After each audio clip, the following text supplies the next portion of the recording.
कृष्ण पक्ष की त्रयोदशी को कार्तिक के महीने धन्वंतरी देव का पूजन, धनतेजस का पूजन माना है। एक सुंदर भूमि पर देसी गाय का गोबर से लीपन कर कर, अगर गाय का गोबर ना मिले सुंदर जल से लीपन कर कर, वहां एक सुंदर चौक को पूर कर, आप सभी को ज्ञात होगा कि चौक पूरने में रंगोली का प्रयोग नहीं होता। आप लोगों को मालूम होगा चौक पूरने में आटा और हल्दी का प्रयोग होता है। आटे हल्दी का प्रयोग क्यों होता है? क्योंकि आटा समृद्धि को बढ़ाता है, लक्ष्मी वैभव को बढ़ाने वाली हल्दी होती है। इसलिए जब चौक पूरा जाता है भूमि पर, तो चौक पूरते समय आटा हल्दी का प्रयोग करते हैं। थोड़ा सा चावल का दाना या गेहूं का दाना रख दिया जाता है, उसके ऊपर एक सुंदर चौकी, एक चौरंग, एक पाटा रख दिया जाता है। चौकी लगाएं, चौरंग लगाएं, पाटा लगाएं, उस पाटे पर एक सुंदर लाल वस्त्र धारण करा दें, लाल वस्त्र बिछा दें। एक थाली लें, उस थाली पर कंकु से, रौली से, कुंकू से गिला कर स्वस्तिक का निर्माण कर, स्वस्तिक का निर्माण कर घर में अगर चांदी का सिक्का हो, अगर चांदी का सिक्का नहीं हो, चांदी का कॉइन नहीं हो, तो अपने घर का 1 का सिक्का, 2 का सिक्का, 5 का सिक्का, 10 का सिक्का, जो भी आपके घर में हो वो कॉइन ले लें महाराज, उसको थाली के अंदर रख दें स्वस्तिक के ऊपर। फिर उसका स्मरण करें, आटे के 7 दिए बनाएं, एक थाली में, एक प्लेट में रख लें, घी के दिए बनाएं और उसमें सुंदर बाती को लगाएं। ध्यान दीजिएगा, इसमें जो बाती लगेगी वो लंबी बाती लगेगी। लक्ष्मी जी की पूजन में जितनी भी बाती लगे वो लंबी लगे। महाराज घी के दिए लगा दें 7, सातों दियों को प्रज्वलित कर लें, प्रकट कर लें। एक दिया तेल का लगाएं, तेल का जो दिया लगाया है, जहां पर आपने सिक्का रखा है, कॉइन रखा है, उसका लेफ्ट हैंड, मतलब आप ऐसे बैठे हो तो आपका सीधा हाथ की ओर आप तेल का दिया लग दें। और जो 7 दिए आपने लगाए हैं वो लक्ष्मी जी के राइट हैंड, मतलब आपका लेफ्ट हैंड हो गया, लक्ष्मी जी का राइट हैंड, आपका लेफ्ट हैंड हो गया, आपका उल्टा। वहां पर 7 दिए जो आपने प्रज्वलित करे हैं प्लेट में रखें।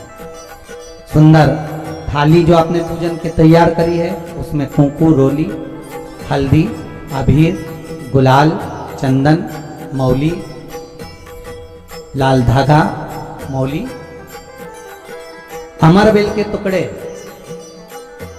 कमलगट्टे, हल्दी की गांठ, सुंदर भाव में उसको रखें। जल का पात्र सुंदर आनंद से, जो क्वाइन चांदी का और देसी क्वाइन आपने जो रखा है उसका जल से पूजन करें, क्वाइन का पूजन करें। कंकु आदि से पूजन करने के बाद दोनों सिक्कों को उठा लें, दोनों कॉइन, जो चांदी का सिक्का है और जो देसी कॉइन है, उसको उठाकर उस पर जो कलेवा है, मौली है, नाड़ा है, लच्छा है, उसको लपेटना प्रारंभ कर और उसको लपेटें।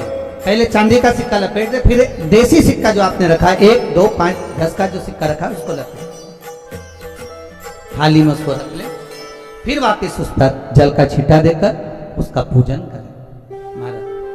हल्दी, रौली, मौली, चंदन आदि लगाकर सुंदर भाव से चावल को हल्दी में भिगो लें और पीले चावल कर उल्टे हाथ में चावल लेकर माता लक्ष्मी के ऊपर जो 2 सिक्के रखे हैं उनका पूजन करें।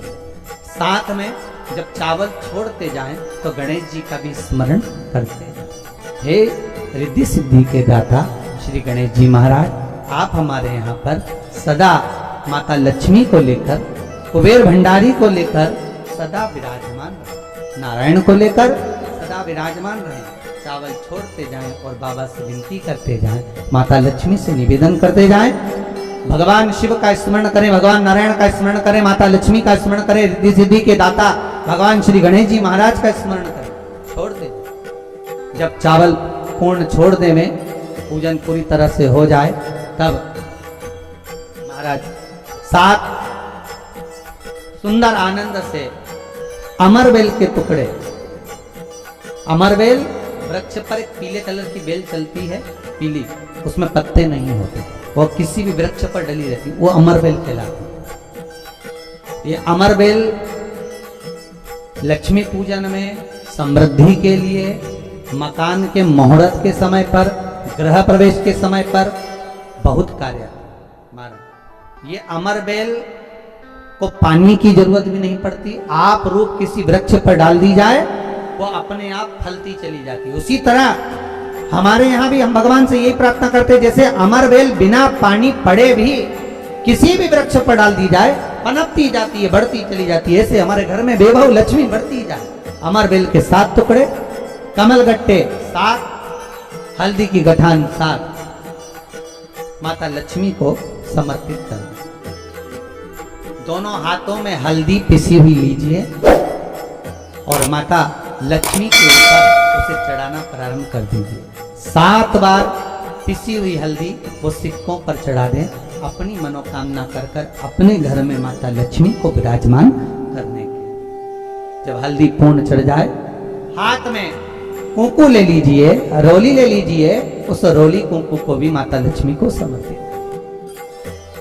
तब इसके पश्चात सुंदर जो भी घर में मिष्ठान हो, मीठा हो, नहीं हो, शक्कर हो, गुड़ हो, मिश्री हो, जो भी आपके पास में हो, खड़ी शक्कर हो, वो भगवान को माता लक्ष्मी को भोग रख दीजिए। अगर कुछ मीठा बना हो तो मीठा रख दीजिए। महाराज घर में संपूर्ण पूजन कर कर आपके घर में जो देवालय में भगवान बैठे हैं उनका भी पूजन करिए। पूजन करने के पश्चात आप माता लक्ष्मी से निवेदन करिए, हे माँ आप हमारे यहाँ सदा विराजमान हो। पूजन करने के बाद जो 7 दिए आपने प्लेट में रखे हैं, थाली में रखे हैं पूजन के लिए, घी के उन 7 दियों से माता लक्ष्मी की आरती उतारिए। उन 7 दियों से माता लक्ष्मी का पूजन करिए। माता लक्ष्मी से विनती करिए, माँ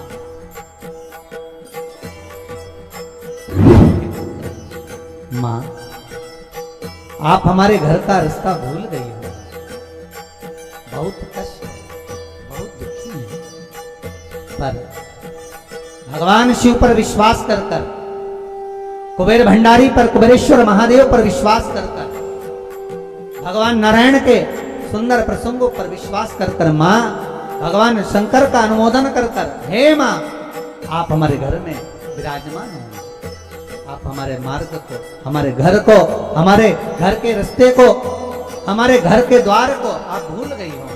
हे विभव लक्ष्मी, हे धन लक्ष्मी, हे संतान लक्ष्मी, हे माँ लक्ष्मी, हे धान्य लक्ष्मी, आप हमारे घर में विराजमान। 7 दीप जो प्रज्वलित करे हैं उससे माता की आरती उतारिए। फिर माता को झोली पसार कर प्रणाम कर कर भूमि पर नमन करो। जब झोली पसार कर प्रणाम करें, झोली को अपनी ओर गिरा लें और माता को नमन कर कर जो 7 दिए आपने लगाए हैं उन 7 दिए को अलग अलग स्थान पर ले जाकर, जैसे घर के हॉल में, एक रसोई घर में, एक जहाँ पर आप लक्ष्मी रखते हो उस स्थान पर, एक घर के द्वार के पास में, एक तुलसी के क्यारे के पास में, ऐसे अलग अलग 7 स्थान पर उन दीप को रख दिया है। एक भगवान का जहां पूजन हुआ है, लक्ष्मी की जहां आराधना करी, एक दीप वहां पर भी रखा जाए। जो तेल का दिया लग रहा है उसके पास माता का, माता लक्ष्मी से निवेदन करें, हे कृपा सागर, करुणा सागर माँ, आप भगवान विष्णु के साथ विराजमान हो, आप भगवान नारायण के साथ में हमारे यहाँ सदा विराजमान हो माँ, ऐसी कृपा करो। महाराज माँ से विनती कर कर बड़ा उत्साह, बड़ा उमंग, बड़ा आनंद रखना। आपने अगर धन्वंतरी की पूजन करी है, धनतेरस की पूजन करी है, कोई वस्तु, कोई सामग्री अगर आप लेकर आए हो, कोई पात्र लेकर आए हो, कोई तांबे का पात्र लाए हो, जो भी वस्तु आप नहीं लेकर आए हो उसका भी पूजन उसी दिन कर लेना।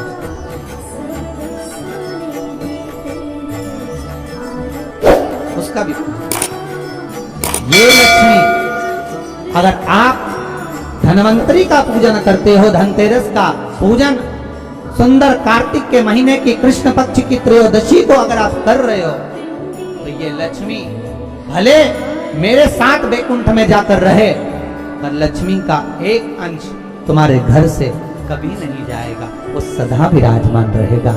ऐसी है मां धन्वंतरी की पूजा।